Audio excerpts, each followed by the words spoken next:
Bir akşamüstüydü, onu gördüm. Gözlerime uyku inan girmedi. Dalıp da gitmişim o gün yüzüne. Ben kendime hala inan gelmedi.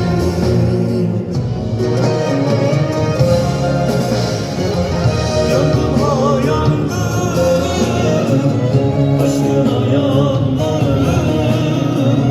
Demek aşk buymuş, çok geç anladım. Yandım ha yandım, aşkına yandım. Demek aşk buymuş, çok geç anladım.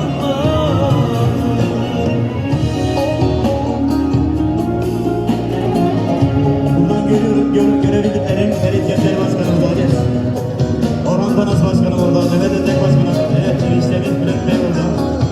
Evet, hepinize yüreğimden yüreğinize gelsin mi?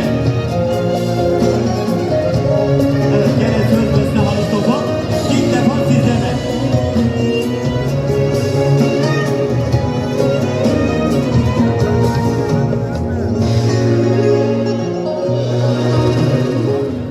Bir akşamüstüydü, onu gördüm. Gözlerime uyku inan girmedi. Dalıp da gitmişim o gün yüzüne. Ben kendime hala inan gelmedi.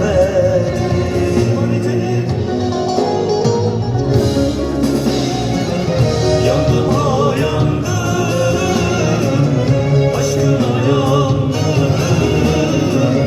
Demek aşk buymuş, çok geç anladım. Yandım ha yandım, aşkına yandım.